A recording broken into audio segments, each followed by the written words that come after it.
대한항공 2021년도 결산 실적을 스르풋 회계로 분석한 내용을 소개해 드리도록 하겠습니다. 부재로 화물노선으로 생전 3조 3천억 원 유상 증자란 부재로 추가 설명을 드리고자 합니다.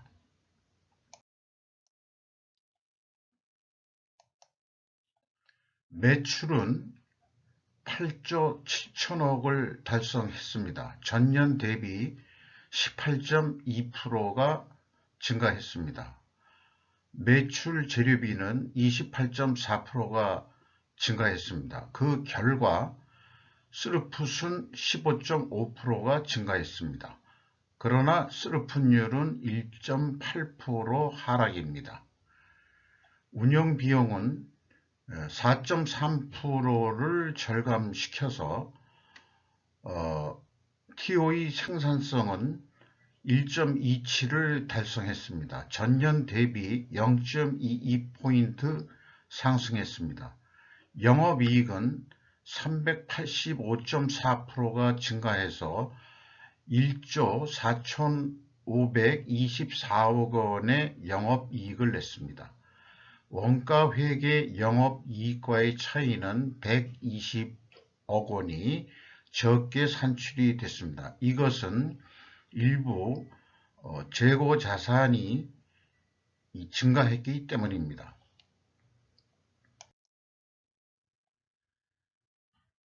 대한항공의 매출 내역을 보면은 여객 노선이 크게 국내 노선은 크게 진전된 것이 없고요.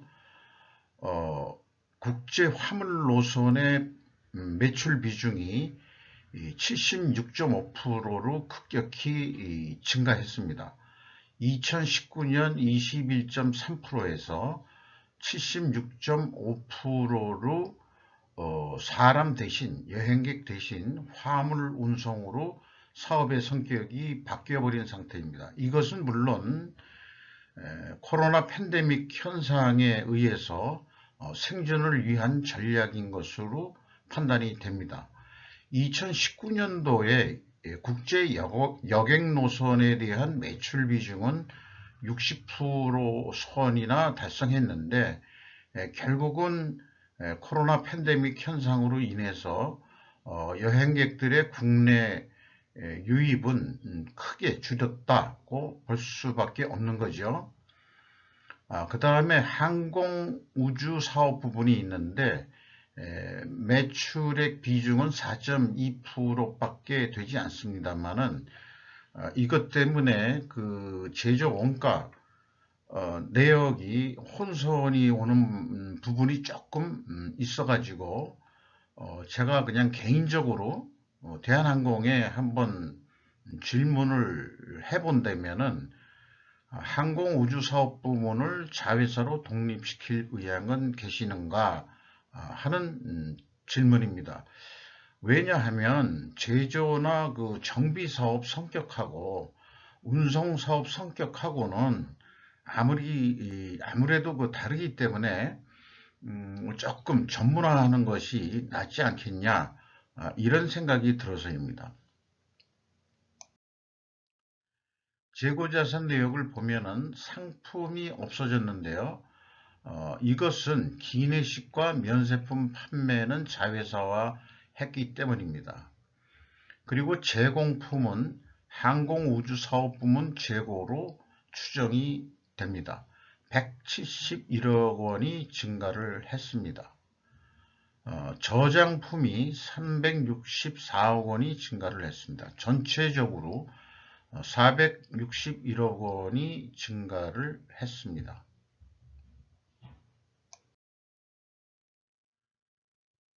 비성분 자료의 항공우주 사업 부분을 원가로 공시하는 것은 비성분 작성 취지에 어긋난다 하는 게 분석 소감입니다. 회사는 그 비용의 성격적 분류 내역 중에서 항공우주 원가라고 하나 밑부분에 간단히 적어 놓은 거를 제가 역산으로 풀이해 가지고 재고자산의 변동, 아까 제공품의 변동이 이 부분에 해당하기 때문에 역산해서 풀이를 해냈고, 연료유류비는 비용에 있는 것을 이거를 재료비 성격으로 인식을 해서 즉 매출에 변동하는 재료비 성격으로 봐가지고 매출원가 재료비 성격에 포함시켜서 디커플링해서 산출해낸 금액입니다. MC는 22.8%가 증가했습니다. 운영비용은 4.3%를 절감을 시켰습니다. 주요 비용 중에서 인건비가 3.3% 줄었습니다. 인당 평균 임금도 하락 추세에 있습니다. 직원은 2020년 대비 526명이 감소했습니다. 이것은 정년퇴직 외에 회사의 경영상 어쩔 수 없이 해고된 분들도 계시다고 그렇게 판단이 돼서 위로의 말씀을 전하고자 합니다. 연료유류비가 화물 운송의 증가 때문인지 또는 연료유류비 가격이 크게 인상된 것으로 판단이 됩니다. 1조 8천억 원의 항공 연료유류비가 지급되었습니다. 무려 44.3%나 증가했습니다. 운영비용 대비 비율로는 33.8%에 해당하겠습니다.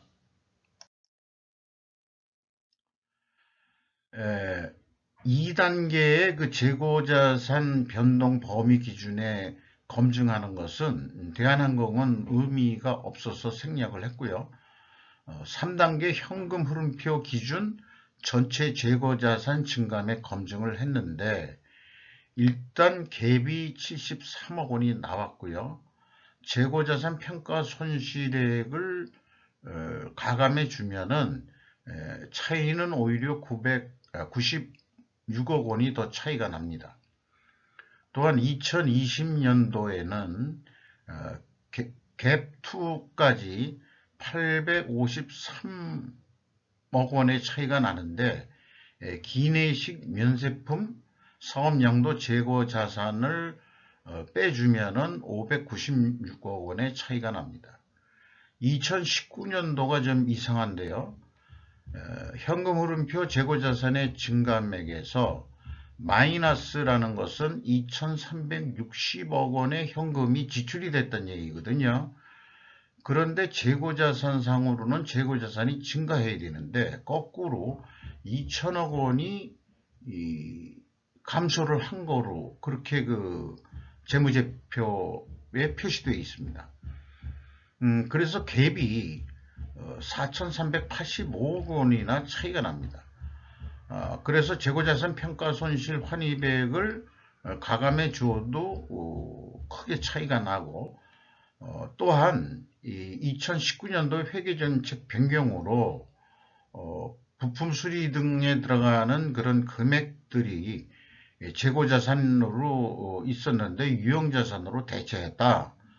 그런 내용이 있거든요. 그거를 빼주면은 그래도 여전히 3천억 원의 차이가 난다. 2019년도는 뭔가 급변하고 회계정책 변경에 의해서 뭔가 합리화를 해놓은 것 같은데 소급해가지고 이 재고라든가 이런 것들을 정리한 게 미흡하지 않나 이런 생각이 일단 드는데요. 제 수준으로는 이 차액이 뭔지 추정을 할 만한 그런 능력은 전혀 없습니다. 때문에 현금 흐름표 기준 전체 재고 자산을 검증할 수 없다면 대한항공의 재무제표는 신뢰할 수 없다라고 평가를 해야 될 것 같습니다.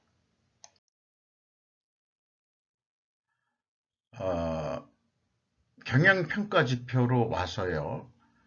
그 전체 재고자산 회전율로 잡았습니다. 가공비 배부 재고자산은 항공우주 부분이 매출 비중이 적기 때문에 전체를 보기 위해서 전체 재고자산 회전율을 구했는데요. 11.3 회전으로 떨어졌습니다. 그런데 TOE 생산성은 상승을 했죠. 이렇게 역방향인 경우에는 분식회계 개연성 가정을 세우고 있습니다. 대한항공이 이를 반증하기 위해서는 원재료 가격 상승이나 판매 가격 상승으로 입증을 해야 됩니다. 그것을 제품 가격 변동 추이하고 원재료 가격 변동 추이로 검증해 볼 것입니다. 임팩트 미래 가치는 7.8% 상승했습니다. 매출 채권 수금 속도는 느려졌고요. 또한 매입 채무 지급 속도도 느려졌습니다. 이것은 바람직하지 않은 상황이라고 봅니다. 먼저 원재료 가격 추이를 보면은 항공유가 핵심인데요.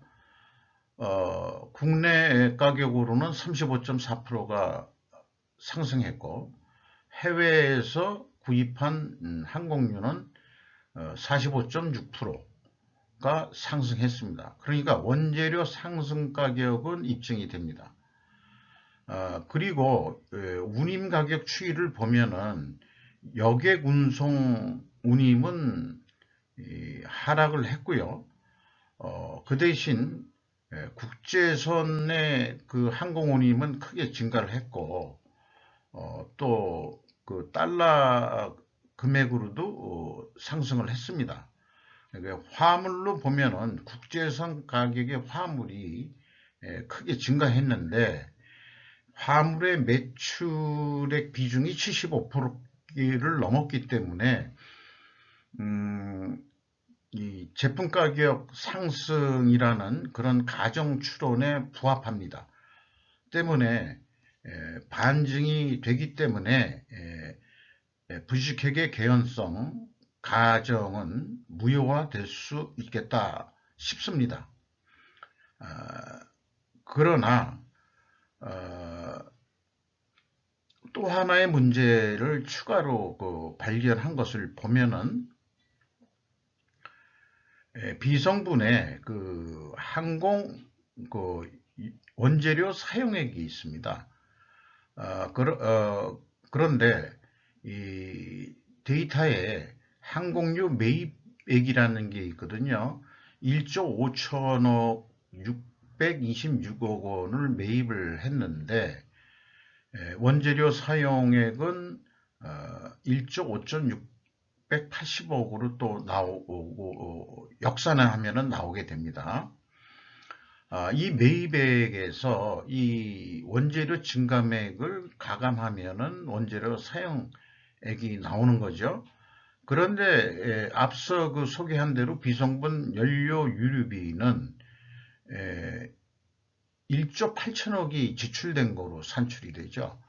그런데 그 근거 있는 데이터로 원재료의 증감액을 가감한 원재료의 사용액은 1조 5천억 분이 안 되는 거거든요. 그러면 갭이 2,300억이나 난다. 2019년도에는 4,600억이나 차이가 난다. 그러면 이 차이액이 과연 항공우주의 원재료 사용액일까라는 의문이 들어가는 거죠. 재고자산의 변동이라는 제조업에서 그 증감액은 재고자산 명세의 증감액으로 비교 검증할 수 있는 데이터가 있는데 원재료 매입액에 대한 거는 그대로 그 믿을 수밖에 없었던 겁니다만은 대한항공이 친절하게도 매입액을 표시를 해줬습니다. 그래서 역산해서 원재료 사용액을 산출했는데 비성분에 남아있는 연료 유류비하고는 크게 차이가 난다. 이 점에 대해서는 불투명하다라고 얘기할 수밖에 없을 것 같습니다. 항공 우주 부분에 그 원재료 사용액이 이렇게 많이 있을 수가 없다고 판단이 되거든요. 그래서 이런 의문점을 남기고 넘어가는 것으로 하겠습니다. 그래서 더더욱 항공 우주 사업 부분을 독립을 해서 표시를 해주든지 아니면은 자회사를 해서 기업의 투명성을 주주들한테 보여줘야 될 거 아니겠느냐라고 생각이 드는 거죠. 현금 재무지표로 넘어와서요. 세후 현금 순이익은 3조 8천억 원을 벌었습니다. 현금 수익률로는 28.2%고요. 전년보다 3.8% 상승했습니다. 채권자한테 2조 5천억 원을 갚았습니다. 그래서 레버리지율이 전년도 72.1%로 경영권 방어선이 넘어갈 수준에 있었는데 50% 이하로 줄임으로 인해 가지고 대한항공의 경영권 방어는 성공했다. 이렇게 판단이 됩니다. 주주잉여 현금 흐름으로 유상증자 등으로 2조 9천억 원의 자금을 조달을 했습니다. 그리고 그 2020년도에는 6,600억의 자본자금이 유입이 됐습니다. 최종 2021년 4,496억 원의 현금이 유출이 됐습니다. 현금 버퍼율은 안전선인 50% 이상을 확보했습니다. 이익잉여금률은 전년도 결손금률에서 거꾸로 배로 뛰어가지고 7.6%의 조금의 이익잉여금률을 시현했습니다. 누적 자본 성장률은 1.17배가 되겠습니다.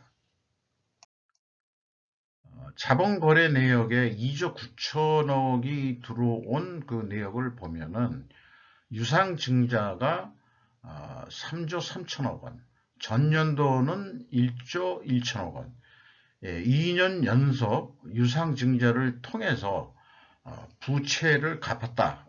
이렇게 되겠습니다.